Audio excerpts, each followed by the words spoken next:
IT coordinator does not know IT and cannot coordinate anything, by user Shapiro's Wifesp. I work for an MSP, so we handle a ton of clients. One client has an IT coordinator that's our main point of contact for all tickets. The client has determined that individual users are no longer to send us tickets directly, but they will instead send to this guy and he will determine which need to come to us and which can be handled by him in-house. He is useless. Utterly useless. The client would get the same results by just auto-forwarding his email to our support email address and firing him.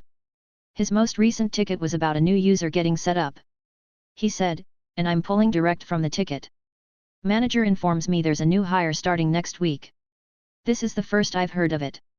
I don't know what computer she'll be using, but it needs application installed. Cool.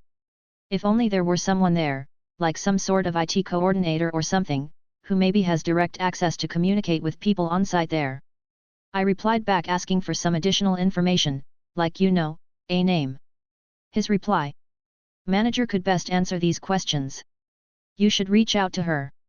I reach out to the manager and leave a message. I do so for the next 2 days. Finally, the IT coordinator gets back to me. Let me clear up some confusion. I spoke to manager and she says the new user already has a desktop, the only thing left to do is attach her email to the computer. She won't need any additional setup or licensing. My brother in Christ, what is her name? What computer is she on? What on earth are you coordinating? I sent back a politely worded email just asking for a name and computer. I do not have that information readily available, manager knows. Give her a call. So I do. And I finally reach her. The computer was already set up last week by one of my other techs. I do a quick once-over to make sure everything is working and call it a day. I send a reply back to IT coordinator to close up the interactions. His reply. Thank you. Could you reach out to manager and see if she's moved the new user's desktop to the admin area? Motherfucker, that's your job. Your whole ass job. The entire reason you make $110,000 a year. Paid for by my taxes. It finally happened, by users_avoy. I'll be honest, I thought you were all lying to me. I thought you were just coming up with the weirdest thing you could think of a user doing. But today I learned that the stories were all true. It was just a standard tower replacement in our usual refresh cycle. I did the same thing I've done over and over already.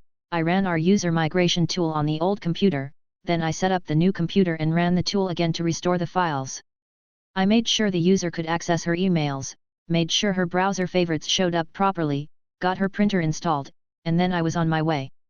By the time I got back to my desk, I was getting messages from her demanding that I bring the old computer back because all of her files were gone. While I'm loading up her old HDD, I tell her that sometimes the user migration misses files that were in non-standard locations and ask where the files were located so I can retrieve them for her. She says she's missing hundreds of files and they were all on the desktop.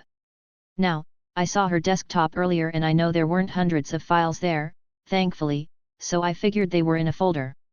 And that's when memories of this subreddit flooded back to me and I decided to look in the recycle bin. Sure enough, there are hundreds of files there, so I take a screenshot and ask her if these are the missing files. Of course they are, that's obviously where you want to keep your important files so you can reuse them. So now I get the joy of trying to explain why it's a bad idea to store files in the recycle bin. Maybe if I'm really lucky I can convince her to actually use our cloud storage, but I won't hold my breath. Edit. So I explained to her that the recycle bin was meant for deleted files, true, and that several times in the past the company had discussed setting up a policy that would automatically empty the recycle bin every week, a lie. That, combined with the scare of all her files being missing, seemed to drive home how precarious it was to keep files there. I moved her files to cloud storage and set up a shortcut to it right next to the recycle bin and named it Files to Reuse in the hopes that she will get in the habit of using that instead. Luckily she put files in the recycle bin by dragging them, not by using the delete key, so I don't have to worry about that at least. Flew over 10,000 kilometers to fix a problem in seconds, by user Mindless Charity 4889. Way back in the late 90s I worked as a software developer for a tech company in the Pacific Northwest that produced portable data logging devices. These were battery-operated, self-contained units that monitored things like temperature, humidity, etc. One of our product lines was certified intrinsically safe, as it was completely encapsulated in silicone and had no electric ports. Instead, it had an optical port and you could communicate via light wand. The unit was popular as its construction essentially made it waterproof. We sold these units all over the world, and one of our clients was a refrigerator manufacturer in a South American country. They would put the unit in the freezer compartment of a fridge on the production line as it ran through a test freeze and defrost cycle. Then they would retrieve the information at the end of the production line to verify that the fridge was working within specification. Normally, downloading the information would take seconds, but on occasion, the device would have trouble communicating and would take several minutes to download the data. This was a problem since it slowed down the entire production line. Our tech support guys were unable to help the customer. We could not reproduce the problem here. The issue was passed to us in development, both hardware and software, but we could not duplicate it either. So the client offered to fly an engineer to their location and put them up for a week. Our company asked for volunteers and I decided to go. It was a very long flight, but I arrived at a surprisingly clean and modern airport and was put up in a 4-star hotel. I was assigned a driver and an interpreter. The next day, I was driven to the client's plant. After passing through security, I was shown the station where the devices were downloaded. And that's where I spotted the problem. Remember, the units had no electrical ports and only communicated through an LED for both transmission and reception. The company was removing the units from the freezers and putting them on a table, right underneath a large fluorescent fixture that was only 2 feet above. I immediately realized that the light fixture, which would have been flickering at 50 Hz, was tricking the occasional unit into communicating. Once it goes into the communication cycle, then plugging in the light wand simply confused it until it had a chance to reset a couple of minutes later. So I told them to turn the devices face down on the table. That prevented the light from triggering them. I also reported my findings back home and we worked out a new firmware protocol to eliminate the problem in newer devices, but simply placing them face down until it was time to plug in the light wand solved the issue. I spent the next few days touring the city and buying souvenirs. The client also paid for a really nice meal at an Argentinian-style meat house. I could have stayed the whole week, but I wanted to get back, so they exchanged my ticket and sent me home after 4 days. The thing is, we would never have thought of this back home. Sometimes you really have to be on site to figure things out. P.S. While I was there, they mentioned another issue. Employees were occasionally stealing the units. Apparently they liked using the magnetic-backed devices as fridge magnets, especially since the flashing LED indicating a full device looked cool. They asked how much it would cost to install RFID trackers or even cell phone trackers into the units to reduce theft. I simply told them to remove the magnets, they weren't using them anyway, and to turn off the LED blinking via a software command. After that, I don't think any more were stolen. Have you tried searching for it on your computer, by user Hate? First post, be gentle. I work in an internal help desk supporting a bunch of less than tech-savvy people. The company I am in upgraded our ERP program over the weekend and it apparently brings a bunch of issues. It was offline from Friday 8 a.m. until Monday 10 a.m., which was communicated on our intranet and through company-wide emails. We were still having 10 calls per hour asking why it was down most of Friday and Monday morning. Oh well, easy calls for the statistics. So Monday around noon someone calls asking where he can find this new version of the ERP program.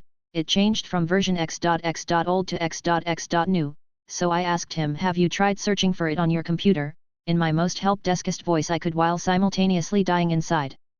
Oh, there it is. I work with morons. Tail over. My cheap rates are still too expensive and accusing me of changing Windows Explorer settings I did not touch, by user LoyalOrange 503. So, I run my own computer repair business. Was just with a customer. Customer was complaining about Word not opening the PDF document. Her words though, Microsoft won't download. Took me a few minutes to figure out she was talking about Word not opening the PDF document. Explained to the customer that they were complaining about Acrobat Reader constantly asking them to pay in a previous appointment, and thus I changed it so that it would open in Word. I changed it to the web browser and explained the customer could view PDF documents, but not edit them. Customer was okay with that. Then the customer was talking about some kind of move document here pop-up. I showed them the cut copy right click action and the customer said they don't want to use cut or copy and we're talking about another screen. Whatever, make it difficult for yourself I guess. So, went through Windows Explorer, opened every pop-up or move pop-up option I could, and when I expanded the option bar at the top of the Windows Explorer window, she said that that was it. All done with the appointment, so I charge customer £15. My hourly rate, and I charge by the hour. Customer was not happy with that. Said it was too much, said that I haven't been there for an hour and said that she'd only pay £10. I explained the minimum wage is £9.8, £15 is cheap compared to my competitors which charge £60 an hour. My website explicitly says I'm charging hourly, just like every other professional company in my location, plumbers, electricians, everyone charges by the hour. Then she said that I hid the Windows Explorer option bar at the top. I told the customer I didn't, because it's user customization settings and I don't touch that, unless they want me to. She kept accusing me. I put my foot down and kept saying I didn't change anything. Then she said I was at fault for Windows not downloading. Again took me a few minutes to figure out she was talking about Word not opening the PDF document. I told her that's a Word issue and that I'm not responsible for issues and bugs to programs that are made and written by other developers or companies. She said she was going to pay me £10 and she had to insist on that. I told her it's £15. She eventually paid. The previous appointment was £55, £10 coming out fee for the first appointment only and 3 hours of work at £15 rate. She said that she was unhappy with that too. Again, my competitors would have charged significantly more for that and I told her once more that all my rates are on my website, and I informed her of my rates before the appointment, as she specifically asked. Well, I don't think she's going to book me again, although I don't particularly mind. Edit, going to charge £25 an hour from now on.